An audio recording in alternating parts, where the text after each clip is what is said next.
ও বান্দা, তোমরা জানোনি মানুষকে আমি কেন বানাইছি, এই জিনদেরকে আমি কেন বানাইছি তোমরা জানোনি?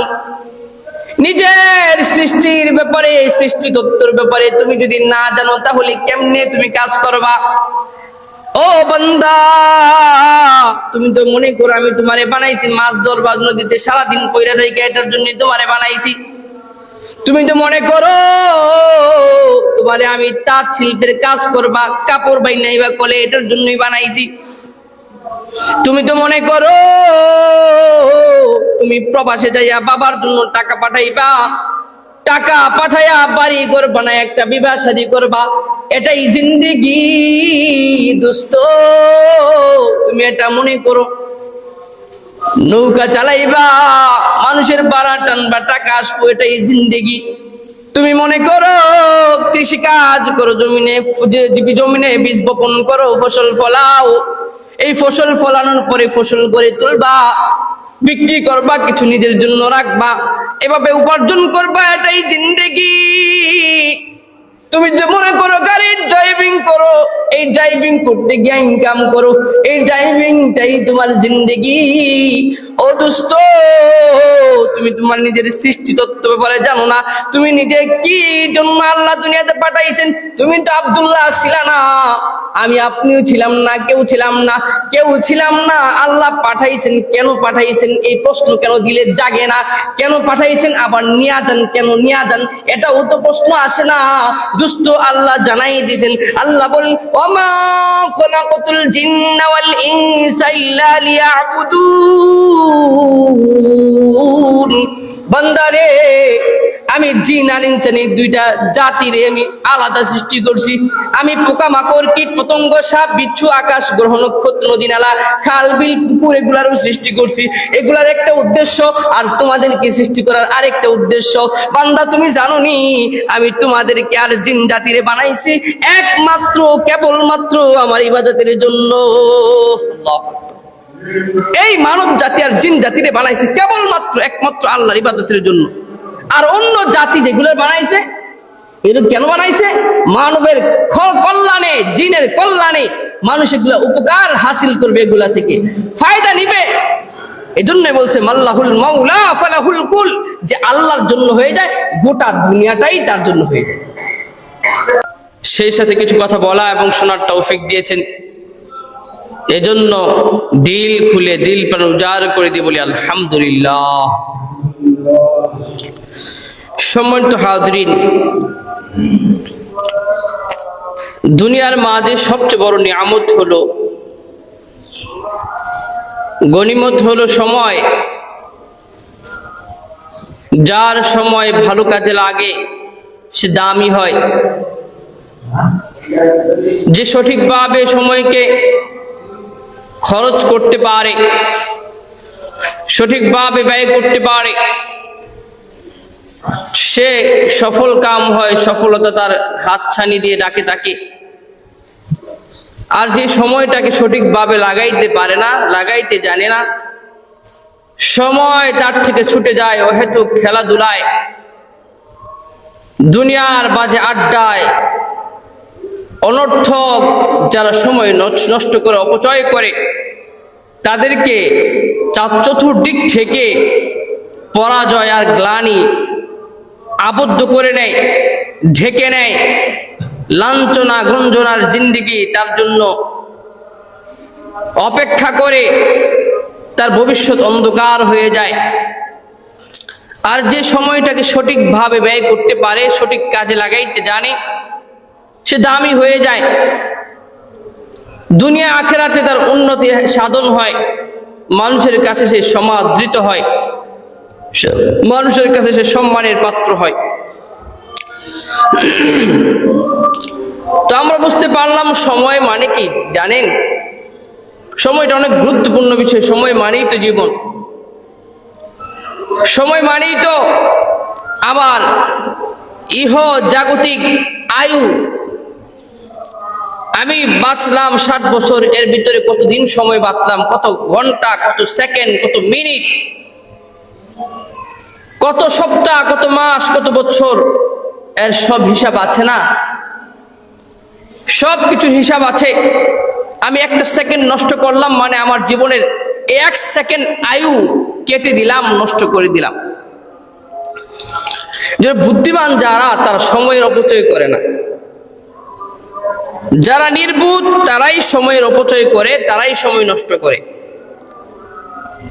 এজন্য সম্মানিত হাজরিন, আমি প্রায় সময় আপনাদেরকে এই বিষয়গুলা বলি। মানুষের জিন্দেগির দিকে একটু তাকান। আল্লাহ তাআলা আমাদেরকে কোথা থেকে কোথায় এনেছেন, কোথায় আবার নিয়ে যাবেন, খেয়াল করলেই তো এটাই তো ওয়াজের জন্য যথেষ্ট হয়ে যায়। আমি আপনি আজকে এখানে যারা আছি, কেউ একদিন কল্পনায়ও ছিলাম না 100 বছর আগে। 100 বছর আগে আমাকে আপনাকে এই মসজিদের কাউকে কল্পনাও করতো না কেউ।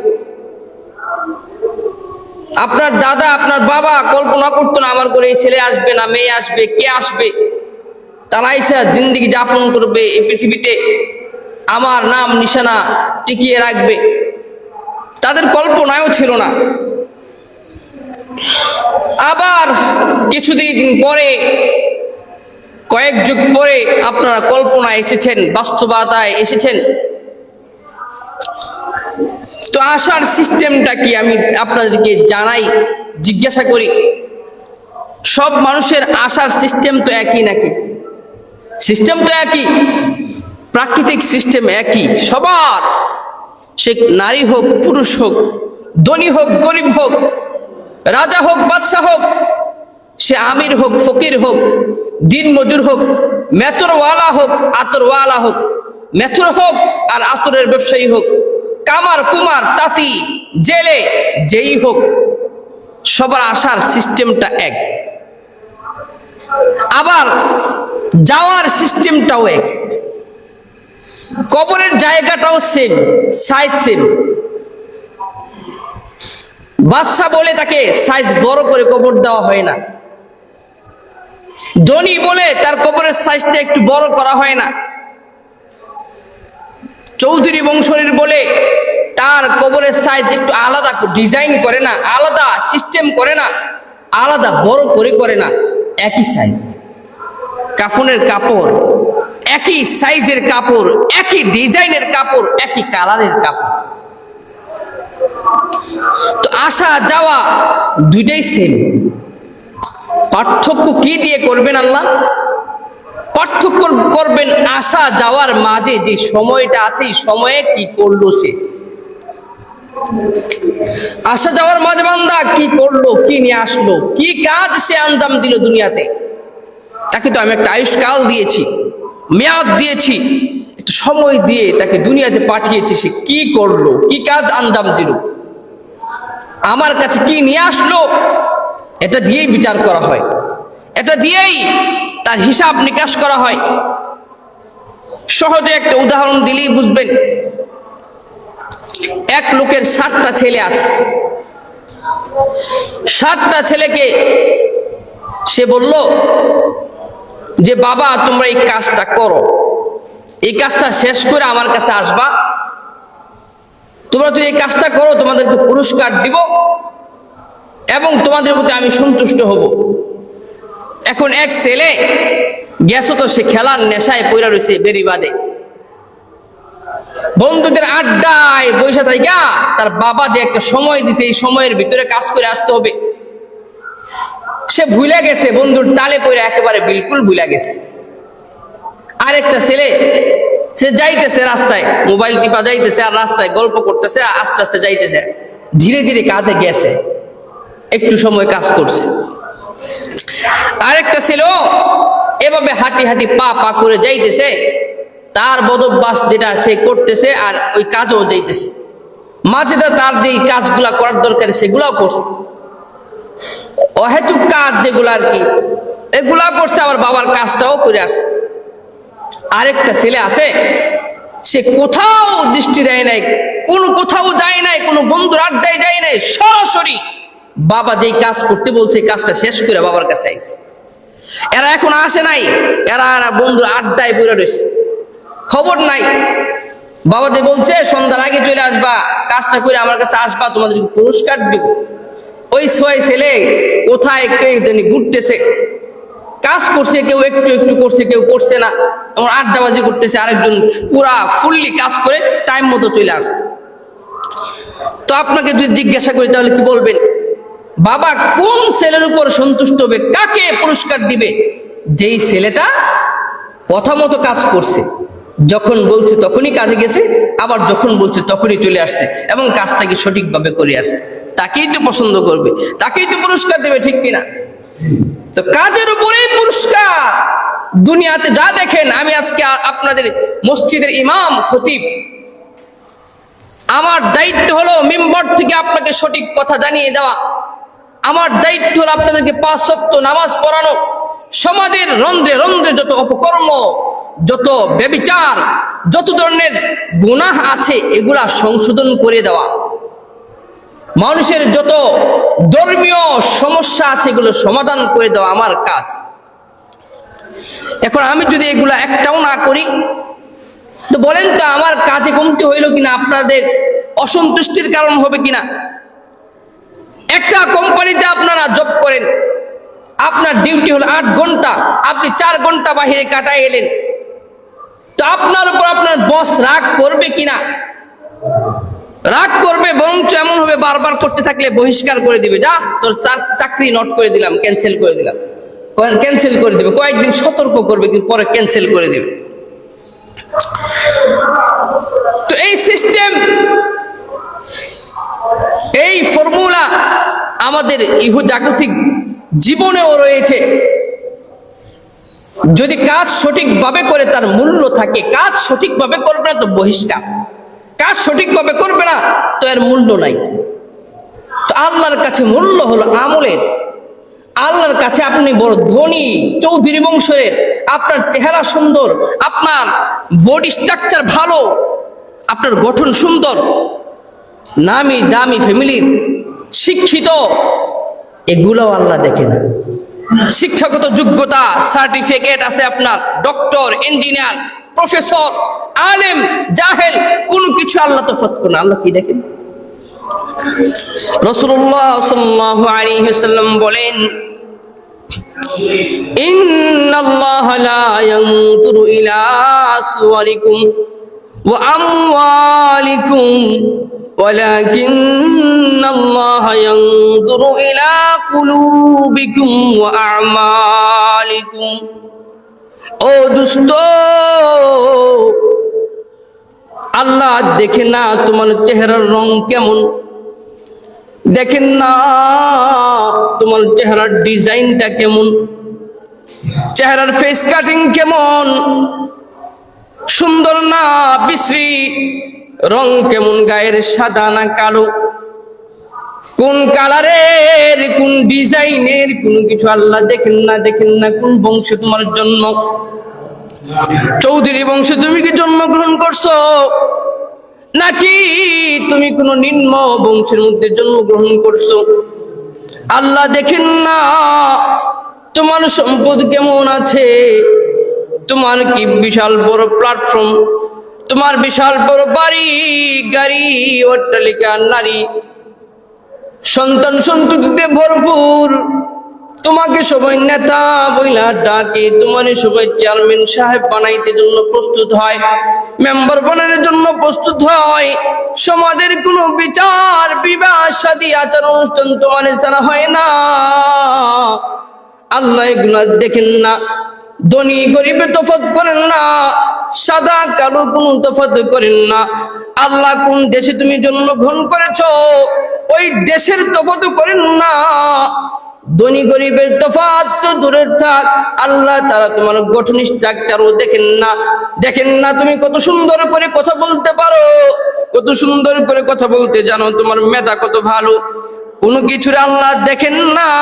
ওয়ালাকিন ইয়ানজুরু ইলা কুলুবিকুম ওয়া আমালিকুম।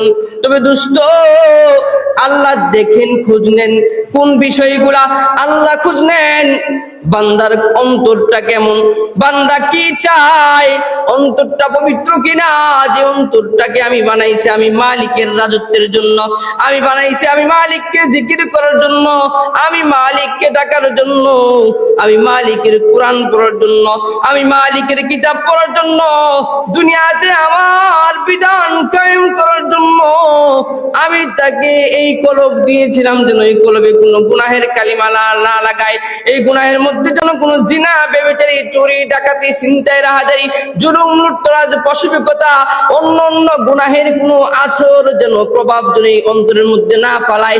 অন্তরটা হলো আল্লাহর জায়গা, আল্লাহ আমলের জন্য কোন অন্তরটাকে আল্লাহ তাআলা খোঁজ নেন এই অন্তরের কি অবস্থা।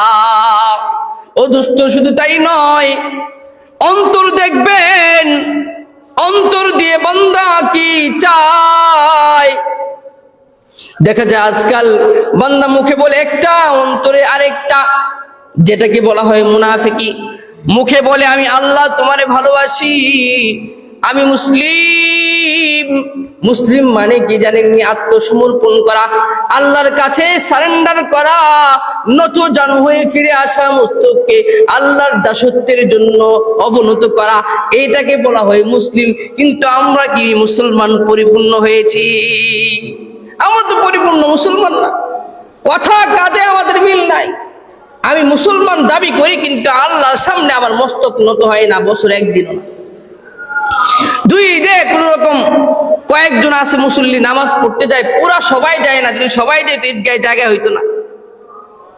এই যে 10-12 মহল্লা, 13-14 মহল্লা যে যায় ঈদগাহে, সবাই যদি যাইতো ঈদগাহে জায়গা হইতো না। সবাই ঈদের দিনও যায় না। এমন কিছু পাপিষ্ট আছে সপ্তাহে একদিনও মসজিদে আসে না, মাসে একদিন মসজিদে আসে না, বছরে একদিনও মসজিদে আসে না, শুধু ঈদের নামাজ পড়ে। তেমন পাপিষ্টদের জন্যই তো আল্লাহ বলেন, ও বান্দা তুই কোন বংশের, তোর কেমন অর্থ সম্পদ আছে, তোর চেহারার কোয়ালিটি কি, গেট আপ কি, তুই কোন ডিজাইনের কাপড় পরস, তুই কোন ডিজাইনের খাটে ঘুমাস, তুই কোন ডিজাইনের ঘর বানাইছ, এগুলো আল্লাহ দেখেন না। আল্লাহ দেখে তোর অন্তরের কি অবস্থা, আর দেখে তোর আমল কি পরিমাণ আছে, পুঁজি কি আছে, এটা দেখে। যেমন বাবা সন্তানদেরকে বাজারে পাঠাইছে যে বাজার করে নিয়ে আসো, তো সন্তান রে পাঠাইছে পরীক্ষা করার জন্য। সন্তান এক জায়গায় গিয়ে পড়ে রইছে, এক সন্তান কথা শুনছে, এই সন্তানটাই তো বাবার প্রিয়। অফিসার তার কর্মচারীদেরকে কাজে লাগাইছে, যে সঠিকভাবে কাজ করে সেই কোম্পানির অফিসারের কাছে প্রিয়, আর যে বাটপারি করে, চিটারি করে, কাজে ফাঁকি দেয়, সে প্রিয় হবে না, এটাই স্বাভাবিক। তো আল্লাহ চায় বান্দার থেকে আমল, এবং আল্লাহ এই আমলের একটা ক্যাটালগ দুনিয়াতে পাঠাই দিচ্ছেন, কিভাবে চলতে হবে, কিভাবে কাজ করতে হবে। ওই ক্যাটালগও কিন্তু আল্লাহ দিয়ে দিচ্ছেন বান্দারে পরীক্ষায় পাস করার জন্য। আল্লাহ প্রশ্নগুলো আউট করে দিছে, বান্দা এগুলা পড়লে তুমি কইরা আসলে পাস 100তে 100, এগুলো করবা না ফেল। তবে সবার আগে হলো ঈমান, সবার আগে ঈমান। আমরা জানি বুনিয়াল ইসলাম আলা খামসিন, শাহাদাতু আল্লা ইলাহা ইল্লাল্লাহ। ইসলামের 5টা খুঁটি আছে, পিলার আছে। এর মধ্যে 1 নাম্বার পিলার, এটা হলো ঈমান। ঈমান বিল্লাহ, ফেথ অফ আল্লাহ, আল্লাহর বিশ্বাস। এটা অন্তরে, মুখে, জিনানে, কলবে আর কানে, পুরা বডি স্ট্রাকচার দিয়া, জবান দিয়া, কলব দিয়া, সবকিছু দিয়া এটা বলতে হবে আমি আল্লাহকে মানি, আল্লাহকে বিশ্বাস করি। এক আল্লাহকে মানার পরেই তো আল্লাহর বিধান চলে আসবে। নামাজ, রোজা, হজ, যাকাত ইত্যাদি মুআমালাত, মুআশারাত, সুন্নাত, আদাব, এগুলা অর্জন করা, এগুলা চলে আসবে অটোমেটিক, এগুলা করতে হবে। যদি করতে না পারলেই তো বিপদ, করতে পারলেই সফলতা, সাকসেস, আল্লাহ পুরস্কার দিবেন। জান্নাত বানাইছেন আমাদের জন্য, সবার জন্য। পৃথিবীতে যে বনি আদম জন্ম করেছে প্রত্যেকের জন্য আল্লাহ জান্নাত নির্মাণ করছে। তো যারা নিজের হাতে নিজের জান্নাতটা শেষ করছে, ধ্বংস করছে, আল্লাহ কিছু বান্দাকে পুরস্কার দিবেন, স্পেশাল পুরস্কার। পুরস্কার দিতে গিয়া নিজের জান্নাত তো দিবেনই, বলবেন নে এই জান্নাতটাও তোর, এই বাড়িটাও তোর, আমি তোর প্রতি সন্তুষ্ট, এই পুরস্কারটা তোর জন্য স্পেশাল, আলাদা নিয়ে যা। সম্মানিত হাজরিন, আমি আপনাদের সামনে যে আয়াতে কারিমা নিয়েছি ওই আয়াতে কারিমার দিকে এখন যাই। বুঝলাম যে আল্লাহর কাছে মূল্য পাইতে হলে কাজ করতে হবে, আমল করতে হবে, তাহলে মূল্যবান, নয়তো মূল্যবান নয়। আল্লাহর কাছে 2 পয়সার মূল্য নাই।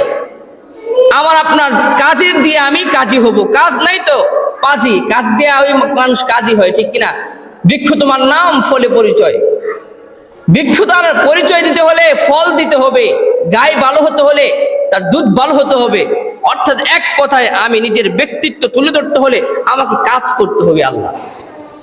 এখন আসুন, আয়াতে কারিমা এতক্ষণ যা বললাম এটার সাথে আলোচনা একটা মিল আছে, যোগসূত্র আছে। এই পর্যন্ত মাত্র শিরোনাম কায়েম করলাম।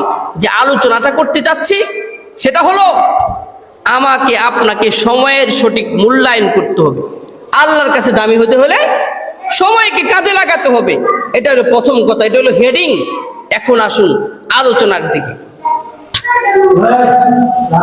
আমি আপনাদের সামনে সূরা আল আরাফ, কোরআনের 7 নম্বর সূরা, 169 নম্বর আয়াত তেলাওয়াত করেছি। এই আয়াতে আল্লাহ তাআলা বিশেষভাবে সমস্ত মানুষদেরকে লক্ষ্য করেই বললেন, মানুষ এবং জিন 2 জাতিকে, মানুষ এবং জিন এই 2 জাতিকে লক্ষ্য করে আল্লাহ একটা বিশেষ বার্তা দিয়েছেন। এর আগে আল্লাহ জানায়ও দিয়েছেন এই মানব এবং জিন, মানুষ এবং জিন 2 জাতিকে আল্লাহ কেন বানাইছেন এটা আল্লাহ জানাইছেন পরিষ্কার। আল্লাহ বলে দিয়েছেন, ওয়ামা খলাকাতুল জিন্না ওয়াল ইনসা ইল্লা লিয়াবুদুন। ও বান্দা, তোমরা জানোনি মানুষকে আমি কেন বানাইছি, এই জিনদেরকে আমি কেন বানাইছি তোমরা জানোনি? নিজের সৃষ্টির ব্যাপারে, সৃষ্টি তত্ত্বের ব্যাপারে তুমি যদি না জানো তাহলে কেমনে তুমি কাজ করবা? ও বান্দা, তুমি তো মনে করো আমি তোমারে বানাইছি মাছ ধরবা নদীতে সারাদিন পয়রা থেকে, এটার জন্য তোমারে বানাইছি। তুমি তো মনে করো তোমারে আমি তাঁত শিল্পের কাজ করবা, কাপড় বাইনাইবা কলে, এটার জন্যই বানাইছি। তুমি তো মনে করো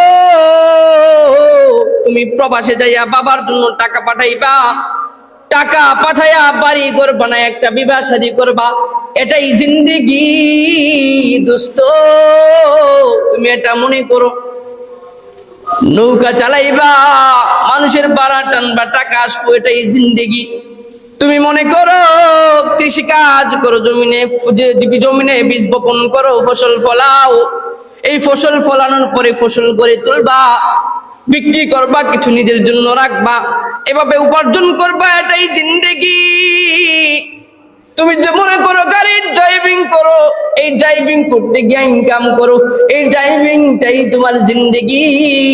ও দোস্ত, তুমি তোমার নিজের সৃষ্টি তত্ত্ব ব্যাপারে জানো না। তুমি নিজে কি জন্য আল্লাহ দুনিয়াতে পাঠাইছেন?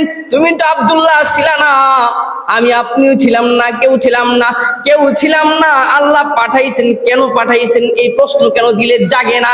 কেন পাঠাইছেন, আবার নিয়া যান, কেন নিয়া যান এটাও তো প্রশ্ন আসে না দোস্ত। আল্লাহ জানাই দিয়েছেন। আল্লাহ বলেন, ওয়ামা খলাকাতুল জিন্না ওয়াল ইনসা ইল্লা লিয়াবুদুন। বান্দারে, আমি জিন আর ইনসান এই 2টা জাতিরে আমি আলাদা সৃষ্টি করছি। আমি পোকামাকড়, কীট পতঙ্গ, সাপ বিচ্ছু, আকাশ গ্রহ নক্ষত্র, নদী নালা, খাল বিল পুকুর এগুলারও সৃষ্টি করছি। এগুলার একটা উদ্দেশ্য, আর তোমাদেরকে সৃষ্টি করার আরেকটা উদ্দেশ্য। বান্দা, তুমি জানোনি আমি তোমাদেরকে আর জিন জাতিরে বানাইছি একমাত্র কেবলমাত্র আমার ইবাদতের জন্য।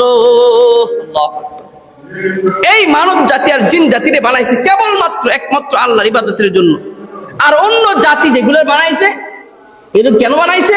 মানবের কল্যাণে, জিনের কল্যাণে, মানুষ এগুলা উপকার হাসিল করবে, এগুলা থেকে ফায়দা নিবে। এজন্য বলছে মাল্লাহুল মাওলা ফালাহুল কুল, যে আল্লাহর জন্য হয়ে যায় গোটা দুনিয়াটাই তার জন্য হয়ে যায়, গোটা দুনিয়া তার জন্য হয়ে যায়। সুলাইমান আলাইহিস সালাম আল্লাহর জন্য হয়ে গেছে, আকাশের উপরে তার রাজত্ব চলে, জমিনের উপরে তার রাজত্ব চলে, গাছগাছালির উপর তার রাজত্ব চলে, পশু পাখির উপরে তার রাজত্ব চলে। ঈসা রূহুল্লাহ, তিনি আল্লাহর হয়ে গেছেন। উনি ডাক দিলে কুম বিইজনিল্লাহ, কবরের মৃত লাশটা 100 বছর 1000 বছর আগের লাশ উঠা কথা বলে। মুহাম্মদুর রাসূলুল্লাহ আল্লাহর হয়ে গেছেন, ওনার হাতের ভিতরের পাথর সাক্ষী দেয় লা ইলাহা ইল্লাল্লাহ মুহাম্মাদুর রাসূলুল্লাহ। দব মৃত মৃত ওই যে গুইসাপ সাক্ষী দেয় তিনি রাসূলুল্লাহ। আকাশের মেঘখণ্ড আইসা মাথার উপরে ছায়া দেয়, তিনি রাসূলুল্লাহ।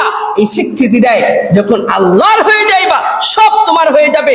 শাহজালাল ইয়ামুনি আল্লাহু আকবার ধ্বনি দিয়ে গোর গোবিন্দর প্রাসাদ ধসিয়ে ফেলেছিলেন। তিনি জায়নামাজ বিছিয়ে পানির উপরে নামাজ পড়েছিলেন। এই দৃশ্যগুলা কখন হয়? যখন বান্দা আল্লাহর হয়ে যায়। ইমাম আবু হানিফা রাহিমাহুল্লাহু তাআলা তিনি সরাসরি ওনার কাজ হতো, মানুষ যে ওযু করে ওযুর সাথে গুনাহে জড়িয়ে যায়।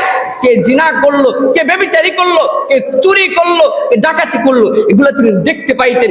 তো আল্লাহ ওনাকে স্পেশাল একটা অলৌকিকতা দান করেছিলেন, এভাবে যে আল্লাহর হয়ে যাবে, আল্লাহ তাকে তার নিজের করে নেবেন। পুরা গোটা জিন্দেগি, পুরা গোটা পৃথিবীর উপরে তার রাজত্ব চলবে। এজন্য সম্মানিত হাজরিন, আমি যদি আল্লাহর হতে পারি তবে সবকিছু আল্লাহ আমার বানাই দেবে। আমি আল্লাহর না হতে পারলে কোনো কিছু আমার হবে না। আমি যতই বলি আমার আমার আমার, কোনো কিছু আমার। চন্দে গুই বাগে মানো বুস্তানে মান, ইনা গুই গুরে গুরুস্তানে মান। চন্দে গুই বাগে মানো বুস্তানে মান, ইনা গুই গুরে গুরুস্তানে মান। ও দুস্ত, তুমি তো বলো এটা আমার বাড়ি, এটা আমার ঘর, এটা আমার ক্ষেত কামার, আমার সন্তান, আমার স্ত্রী, আমার পুত্রবধূ। এটা তো কখনো তোমার মুখে শুনি নাই যে তুমি বলো এই কবরস্থানের 3.5 হাত এই ছোট্ট ঘরটা আমার। আমার আমার যতই বলে আমার না। আমি যদি আল্লাহর হতে পারি তবে এটাই আমি আমার, এটাই আমার, এটাই আমার আদি এবং অন্তকাল থাকবে, শেষ হবে না। তো বলতেছিলাম, সময় কাজে লাগাইতে জানলে, নিজেকে মূল্যায়িত করতে পারলে, মূল্যবান বানাইতে হলে সময়কে কদর করতে হবে, মূল্যায়ন করতে হবে। তো আল্লাহ তাআলা সূরা আরাফের শুরুতে তরজমাটা বলা যাবে, সময় তো শেষ। বিশেষভাবে যে আলোচনা নিয়েছি যুবকদেরকে বিশেষভাবে ইন্সপায়ার করার জন্য, মোটিভেটেড করার জন্যই আলোচনা নিয়েছিলাম। আজকে যুব সমাজ এই গান্দেগীর এবং নোংরামির করাল ঘাসে নিমজ্জিত হয়ে নিজেকে ভুলে গেছে। নিজের যে ভিতরে মেধা, আল্লাহ তাআলা সূচনার, গবেষণার এবং আল্লাহ তাআলা নতুনত্ব সৃষ্টি করার কিছু আল্লাহ কারিকুলাম দিলের ভিতরে দিয়েছিলেন, মেধার মধ্যে দিয়েছিলেন, মেধার মধ্যে আল্লাহ ঢেলে দিয়েছিলেন। সেগুলাকে কাজে লাগাইতে জানে না, সেগুলাকে বের করতে পারে না ভিতরের। ও আল্লাহ তাআলা ওই যে তার একটা যোগ্যতা আছে, দক্ষতা আছে, সেটাকে বের করার মতো সে সময় পায় না। সে মোবাইলের সময় দিয়ে একেবারে শেষ হয়ে যায়। মোবাইলের সময় দেয়, বন্ধুরে সময় দেয়। মোবাইলে সময় দিতে পারে, বন্ধুরে সময় দিতে পারে, নিজের ভিতরের যে প্রতিভা আছে ওই প্রতিভাকে সে বিকশিত করতে পারে না। আজকে মানুষকে লক্ষ্য করে আল্লাহ এই সূরা আরাফের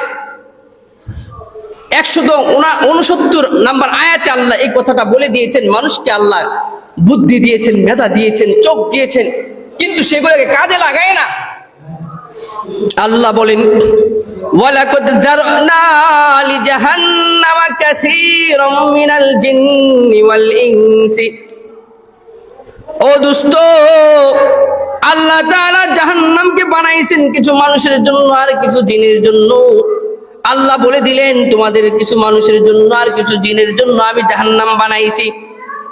কাদের জন্য বানাইছি তাদের পরিচয়টা আল্লাহ দিয়ে দিয়েছেন। আল্লাহ বলেন, ওয়ালাহুম কুলুবুন লা ইয়াফকাহুনা বিহা। ও দোস্ত, তাদেরকে আমি অন্তর দিয়েছি, তারাই অন্তর দিয়ে সঠিকটাকে নির্ণয় করে না। তাদেরকে অন্তর দিয়েছি, এই অন্তরে ভালোটা বুঝে না, মন্দটা বুঝে, সে ভালোটার দিকে আগায় না, মন্দটার দিকে আগায়।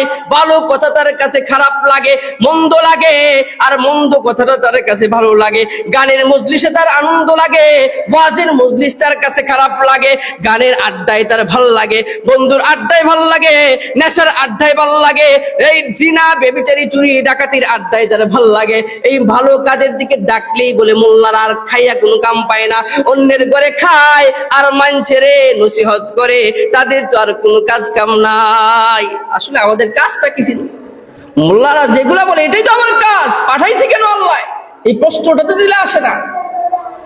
আল্লাহ বলেন আমি তাদেরকে কলব দিয়েছি, অন্তর দিয়েছি, ভালোটা তফাৎ করে, ভালো মন্দ তফাৎ করে, ভালোটা গ্রহণ করতে জানে না, এরাই জাহান্নামী। ওয়ালাহুম আ'য়ুনুন লা ইউবসিরুনা বিহা, তাদেরকে আমি চক্ষু দিয়েছি, কিন্তু এই চক্ষু দিয়ে তারা দেখে না। এর অর্থ এই নয় যে তারা দেখে না, তারা সব দেখে, আকাশ দেখে, জমিন দেখে, চাঁদ সে যারা সবকিছুই দেখে।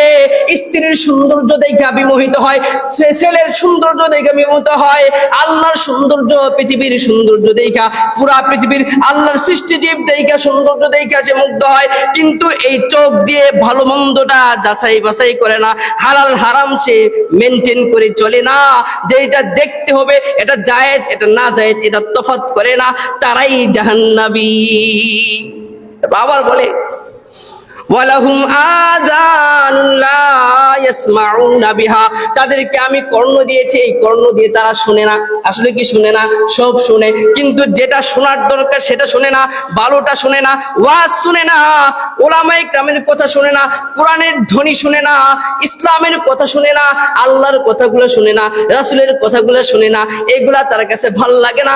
ভাল লাগে গায়ক নায়কের কথা, ভাল লাগে নেতার কথা, ভাল লাগে পাপিষ্ট লোকদের এই সমস্ত মোটিভেটেড কথা, ভাল লাগে না উলামায়ে কেরামের এই সমস্ত ইন্সপায়ার করে জান্নাতের দিকে, ইন্সপায়ার করে আল্লাহর দিকে, আল্লাহর রাস্তা দেখায়, দ্বীনের পথ দেখায়, জান্নাতের পথ দেখায়। এগুলা তার কাছে ভাল লাগে না, তারাই জাহান্নামী। আবার তাদের একটা পরিচয় আল্লাহ দিয়েছেন, উলাইকা কাল আনআম বাল হুম আদল, এরা হলো চতুষ্পদ জন্তু।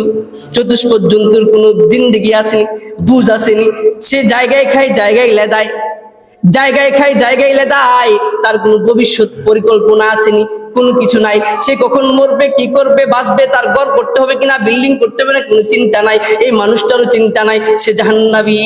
এতটা জঘন্য।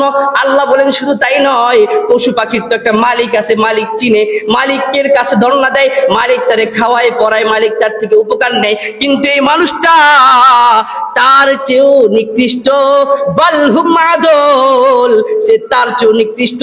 পশু পাখি মালিক চিনে, সে মালিকও চিনে না। পশু পাখি নামাজ রোজা বুঝে, পশু পাখি আল্লাহর জিকির বুঝে, পশু পাখি আল্লাহরে ডাকে তার আপন সুরে, সে এটাও করে না। মা